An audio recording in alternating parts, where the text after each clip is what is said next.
Kita tuh dulu pas awal-awal karena kita mungkin mulainya online ya. Jadi ketika kita sales kita tuh masih 100% online, kita merasa kayak wah online nih oke banget nih ya gitu. Tapi ternyata ketika kita buka toko offline, di situ tuh kita mulai ngeliat bahwa marketnya tuh besar sekali gitu. Dan di situ aku dan Karlin sadar bahwa sebenarnya tuh nggak online penetrationnya tuh belum sedalam itu gitu. Jadi ketika kita buka toko itu malah justru kita mendapatkan customer baru gitu. Jadi untuk mendapatkan daily sales target menurut aku kita makanya tuh juga karena mungkin kita juga self funded kali ya gitu. Jadi kita tuh benar-benar handpick banget mall apa yang kita mau buka. Terus udah gitu locationnya juga benar-benar harus tepat gitu. Karena kita banyak belajar juga, aku sih banyak belajar dari ayahnya Karlin ya yang lurah mall gitu ya. Maksudnya kayak ada beberapa tempat di mall gitu dia bilang gitu kayak kamu berdua kalau misalkan mau buka toko location is number one gitu. Jadi number 2 dan number 3. Iya number one iya dan kedua dan ketiga gitu. Jadi location Betul. gitu. Karena menurut aku kalau misalkan kita udah buka offline si mall itu tuh emang ibaratnya gimana ya kayak 50%-nya tuh udah modalnya udah dari dia gitu dengan trafficnya dia dengan kayak tenan-tenannya dia gitu. Jadi ketika kita masuk situ ya istilahnya kita tinggal mengerjakan kayak 50% kerjaannya kita gitu. Itu sih. I see gitu. Tapi kayak untuk sebagai Katenin as a brand tuh punya toko offline tuh termasuk kayak achievement kalian gak sih? Kalau dari kalian berdua? Ya Aku achieve. sih iya sih. Aku sih iya banget. Kalau aku sih ingatnya sih pas kita buka toko kita yang di Plaza Senayan yang pertama kali tuh waktu itu tuh belum ada terlalu banyak local brand yang bisa nembus mall tier 1 lah gitu. Betul. Dan maksudnya lokasinya juga bagus ya gitu. Jadi aku tuh sebenarnya sih bangga dan akhirnya kayak mungkin semi ngebukain jalan buat teman-teman local brand berikutnya dan mall-mall juga oh iya ternyata bisa ya dia self funded brand apa nih dari mana gitu akhirnya bisa masuk di lokasi-lokasi yang bagus sih dan bukan dari kayak di backup oleh a very big companies atau manufacturer gitu. Jadi aku sih ngerasanya sih itu kebanggaan buat generasi aku lah waktu itu dengan geng desainer angkatan kita gitu. Cuma kalau menurut aku gimana ya kalau misalkan hitung-hitungannya nggak masuk sebetulnya sih nggak kebayar juga sih gengsinya. Jadi maksudnya at the end emang harus lokasinya bagus gitu dan berhitung gitu. Soalnya kita juga pernah coba buka pop up di salah satu mall dan itu sepi banget nggak ada orang gitu. Jadi kayak kita udah bikin promo, udah bikin apa segala macam untuk meningkatkan sales di tempat itu. Tapi kalau memang nggak ada orang yang lalu lalang, ya nggak bisa ngapa-ngapain gitu. Jadi kalau tadi Ria bilang 50% dari mall, mungkin bahkan bisa 70%. Soalnya kadang-kadang tuh bisa nih kayak, aduh kok sales hari ini jelek banget, ya Bu hujan, gitu-gitu doang jawabannya. Oh iya ya, bener. Iya. Nanti kita menyalahkan Tuhan yang Maha Kuasa nggak mungkin dong. Iya. Iya, jadi as gitu. simple as that ya. Iya, bisa begitu aja gitu. Atau kayak misalkan lagi banyak demo gitu. Iya, bener. Oh gitu ya. Iya ada demo. Udah. Baca demo gitu. Simple as that.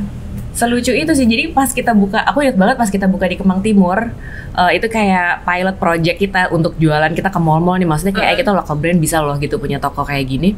Itu tuh kayak aku ingat banget kita tuh sebelah-sebelahan sama kantor Gojek.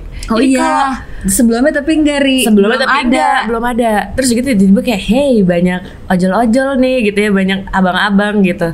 Bisa tuh tiba-tiba salesnya ya fluktuatif tergantung dengan banyaknya Gojek yang lagi ngumpul gitu, kayak nggak ada parkir Bu. Iya gitu. itu maksudnya. Fluktuatif berdasarkan parkir. Nggak usah deh ke situ, nggak bisa parkir. Ya udah selesai gitu. Berarti benar ya, poinnya adalah 1, 2, 3 location. Iya benar. Dan again location. Iya. Nah, kan kalian juga pernah lah menghadapi pandemi ya. Waktu pandemi itu kan di semua toko offline gitu-gitu tuh bener-bener kayak struggling dan mereka memikirkan banyak manuver bisnis. Nah waktu itu kalian tuh bisa menjaga semuanya bisa tetap intact dan bisa terus-terusan produktif dan juga bisa terus-terusan mencapai target tuh gimana sih? Kalau target kayak tidak tercapai pada saat pandemi. Tentu tidak tercapai. Tentu tidak tercapai. Tapi maksudnya kita ya berusaha aja apa ya, mungkin hopeful lah ya untuk bisa ini one day will pass gitu. Dan kita berusaha kayak engage terus dengan customer, dengan kebutuhannya. Aku ingat sih abis dari pandemi itu tuh tingkat permintaan customer terhadap bahan yang lebih nyaman karena kayaknya mereka kebanyakan di rumah dan mungkin nggak pakai AC ya kan, aku nggak tahu ya, maksudnya kan berbeda-beda ya tiap orang, nggak selalu on terus AC ya, jadi pengennya adem gitu misalkan, contohnya kayak gitu. Jadi ada pergeseran juga sih kebutuhan dari customer ketika terutama pas pandemi. Jadi paling kita berusaha terus relate aja sih kepada audiensnya kita gitu. Mungkin mereka juga sedang mengalami turbulence dari segi ya segalanya ya waktu itu ya. Ya gitu. Jadi kita juga nggak berusaha memaksakan kayak oh lo harus beli ya gitu. Jadi memang mungkin ya lebih shifting dari segi strategi aja sih. I see. Nah, speaking of Cotton Ink, kalian kan juga melakukan diversifikasi brandnya lumayan banyak ya. Ada saat itu ada berapa sih? Ada Shalin hijab untuk modest wear ya kan, terus ada Cotton Ink mini, terus ada kalian juga udah mulai masuk ke perfume ya, The Life of, aku lihat di websitenya. It's so interesting gitu loh. How do you guys manage to handle all that, dan kenapa kalian akhirnya memutuskan untuk kayak melakukan diversifikasi sebanyak itu gitu? Jadi sebenarnya sih kalau dari aku sih ini kan kayak semacam apa ya, semacam new business development aja sih gitu. Jadi kita coba untuk grab another audience tapi dengan specialty yang kita mengerti. Kayak mungkin aku bikin produk, dia jualan gitu. Dan not necessarily semua yang kita buat tuh sukses kayak seperti yang kita inginkan ya. Waktu itu kita pernah launch satu brand occasion wear, oh my god pas banget, itu emang udah di plan. Tapi itu pas banget di pandemi year, jadi maksudnya kita udah selesai semuanya terus tiba-tiba terjadi pandemik. Aku lupa namanya apa? Studio Asa. Iya, itu dia. Cuma harapan. tapi intinya maksudnya itu apa namanya, itu padahal kita udah kepikiran itu buat occasion, dan ya udahlah ya pas pandemi occasion kan kayak bubar jalan gitu kan. Jadi tapi menurut aku daripada aku sih ya maksudnya tipe orang daripada yaudah dia diem aja nggak mau ngapa-ngapain, aku berusaha walaupun belum tentu itu semuanya berhasil. Jadi memang tuh gimana ya, kadang ada yang berhasil ada yang enggak lah gitu. I think semua global brands juga ngalamin hal yang sama. Mereka kadang bikin brand baru tapi orang lebih suka yang lama, atau mungkin belum cukup waktunya aja untuk bisa mencapai apa yang diinginkan gitu sih. Tapi lebih ke ingin lebih mencapai market yang lebih wide aja. I see. Nah untuk si perfume-nya ini sendiri tuh very interesting sih. Kalian tuh jadi memilih untuk coba mau mulai ke beauty. Lebih ke fragrance aja lebih sih. Ke fragrance aja. Dan boleh jelasin lebih lanjut nggak sih ini? Karena ini menarik banget gitu. Apakah ini kayak sensannya emang pengen buat representasi Cotton Ink, jadi buat yang udah suka Cotton Ink cult fans itu bisa pakai gitu? Sebenarnya tuh si fragrance ini kita ngelihat bahwa demand-nya ada ya gitu. Maksudnya kita juga ngelihat kan, maksudnya kayak local brand tuh maksudnya not only baju ya gitu, tapi udah berkembang kayak ke footwear. Terus udah gitu teman-teman kita juga ada yang beauty segala macam. Nah, tapi si perfume ini nih particularly tuh emang kayak kok kayaknya orang-orang tuh sambutannya baik gitu. Jadi kan kita waktu itu do the research ya gitu. Jadi dan kebetulan kita berdua juga kayak suka nggak mengkoleksi sih, tapi kan kita adalah pengguna gitu ya. Jadi kayak kayaknya seru nih gitu. Ya, tipikal kita banget lah, kayaknya seru nih kalau kita bikin perfume gitu. Jadi spontan langsung nyoba. Banget. Tapi panjang sih. Tapi maksudnya idenya ada gitu, tapi itu panjang sih. Iya gitu. Nah terus udah gitu akhirnya kita racik lah gitu ya kita punya berapa sih? 6 ya gitu. Ada 6 varian gitu yang emang kayak warnanya lagi ada yang lebih feminin dan ada yang lebih feminin dan lebih unisex gitu. Oh gitu.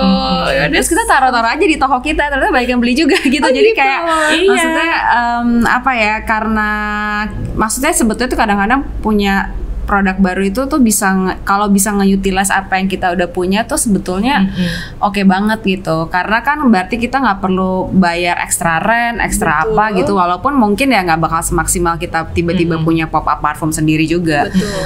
Gitu sih. Jadi dan setahu aku pun ini kayak memang ada tren parfum tuh naik banget tuh sejak kita keluar dari pandemi. Jadi orang tuh pengen lagi gitu menggunakan gitu, sama aja mungkin kayak traveling boom ya, yang kayaknya tuh boom banget gitu, kayaknya boom banget gitu. Semua orang ya. pergi gitu. Semua orang takut kalau nggak beli tiket gitu ya. Gitu ya. Jadi kayaknya aku ngeliatnya tuh sebagai chance dari opportunity aja sih, maksudnya dengan keadaan yang ada gitu. Oke, nah untuk perfumnya ini tuh kalian manufacture sendiri, terus kayak formula wangi-wanginya tuh bikin sendiri berarti? Jadi kita bekerja sama dengan factory yang bisa ngurus waktu kan sampai BPOM dan semuanya sih, tapi ya kita racik sendiri. Oh, sih. kalian racik sendiri? Bukan akunya ya, tapi maksudnya kayak kita maunya kasih masukan, notes-nya gitu. That's so nice. Nah, let's talk about kalian nih sebagai founders. Kan sering banget muncul di brand-brand kalian punya reels, punya apa, kalian tuh aktif. Menurut kalian seberapa penting sih kemunculan founders sebuah brand di media sosial untuk bisnis kalian? Kalau kalian kayak take measure sebelum kalian muncul sama setelah kalian muncul tuh apa sih bedanya? Dari sisi mungkin ibu marketing. Sebenarnya gini, jadi aku tuh inget banget dulu tuh aku dan Carlin tuh selalu bilang bahwa ya kita tuh harus si kata ini tuh with or without us tuh harus bertahan lah gitu, maksudnya kayak harus ada gitu. Nah tapi emang nggak bisa dipungkiri ya, mungkin kayak ada kalau ketika kita muncul tuh orang tuh ada kedekatan kayak relate. Iya, gitu kayak gitu. Gue bisa relate nih gitu sama nih dua orang gitu. Mungkin dari yang start awalnya kayak Ria dan Carlin gitu, maksudnya kayak mungkin kayak ngeliatnya kayak sepantaran, atau misalkan kayak gayanya kayaknya gue bisa masuk nih gayanya di Carlin atau di Ria gitu. Jadi menurut aku kemunculan founder itu cukup berpengaruh sih gitu, karena gimana pun juga ternyata ya kalau misalkan kayak Indonesian market gitu terutama ya, mereka tuh very look up to the founder gitu. Gitu. Menurut aku mungkin emang agak beda dengan kayak brand di luaran sana gitu ya, tapi setelah aku lihat-lihat enggak juga gitu. Kayak misalkan if you're talking about Chanel kan orang masih look up to Coco Chanel-nya gitu kan gitu. Jadi kayak ya untuk relatable-nya itu sih menurut aku. Dari sisi relatable ya. Terus jenis konten kalian apa yang sejauh ini disukain banget tuh sama followers Cotton Ink sampai di titik kayak oke, aku mau beli produknya gini-gini sama gara-gara Karya sama Kak Carlin.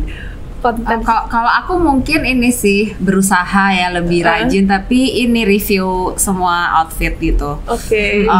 Soalnya aku kadang-kadang sebelum misalkan mau launch collection gitu, selalu ada banyak tuh titipan, Kak jangan lupa review kayak dedet gitu. Terus aku soalnya tuh mereka tuh mau lihat kalau di badannya aku gitu. Mungkin mereka relate sama tingginya aku, mungkin jadi dia pengen tahu harus beli size apa atau bahannya kayak gimana, jatuhnya pasti pakai kayak gimana gitu. Walaupun kan kita selalu ada foto dengan model katalog gitu. Jadi itu lumayan ngaruh sih. Jadi kayak mereka pengen lihat produknya jatuhnya kayak gimana. Oke. Lalu penting nggak untuk melibatkan current issue di bisnis kalian? Kan let's say ya kayak diversity di brand dan hal-hal seperti itu, atau kayak ya mungkin nunjukin support ke konflik-konflik yang lagi terjadi di dunia. Hal-hal kayak gitu tuh terus diaplikasikan sama Cotton Ink nggak dari segi branding, marketing, dan untuk kayak brand image kalian?